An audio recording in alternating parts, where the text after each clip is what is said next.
Dear student, NEET 2003 આ પ્રશ્ન સમતલમાં ગતિ પ્રકરણમાંથી પૂછાયો હતો.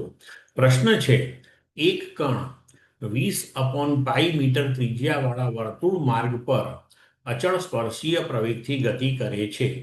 ગતિની શરૂઆત કર્યા પછી બે પરિભ્રમણના અંતે કણનો વેગ 80 મીટર પર સેકન્ડ હોય તો સ્પર્શીય પ્રવેગ શોધો.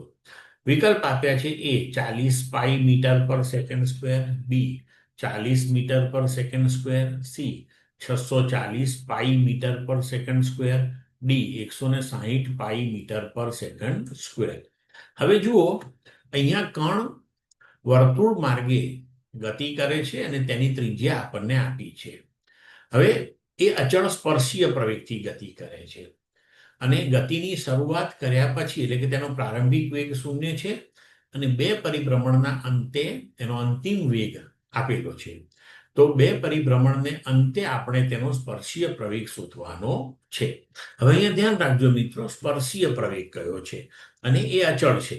તો આપણે અચળ પ્રવેગી ગતિનું સમીકરણ વાપરવું પડશે અહીંયા. હવે કણની ત્રિજ્યા જે છે એ 20/π મીટર આપેલી છે આપણને. તો જ્યારે બે પરિભ્રમણ પૂર્ણ કરે, બરોબર છે, ત્યારે એણે કેટલું અંતર કાપ્યું હોય તો તે શોધવા માટે પહેલા આપણે તેનો પરિઘ લઈએ. તો પરિઘ બરાબર 2πr. તો 2π × 20/π બરાબર 40 મીટર થયું. તો એનો પરિઘ થયો. એટલે કે એક પરિભ્રમણ પૂર્ણ કરે તો 40 મીટર અંતર કાપ્યું હોય તો બે પરિભ્રમણ પૂર્ણ કરે ત્યારે કેટલું અંતર કાપશે? તો કે 80 મીટર. તો હવે આપણને અંતર મળી ગયું, બરોબર છે.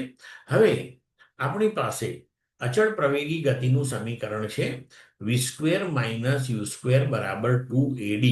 તેમાં આપણે પ્રારંભિક વેગ u બરાબર 0, અંતિમ વેગ v બરાબર 80 મીટર પર સેકન્ડ અને બે પરિભ્રમણને અંતે તેણે કાપેલું અંતર 80 મીટર મૂકી દઈએ અને પછી આપણે સમીકરણને ઉકેલીએ. તો પ્રવેગ એ જે છે તે આપણને મળશે 40 મીટર પર સેકન્ડ સ્ક્વેર. એટલે કે આપેલા વિકલ્પોને અનુરૂપ આપણો જવાબ થશે બી. ક્લિયર મિત્રો?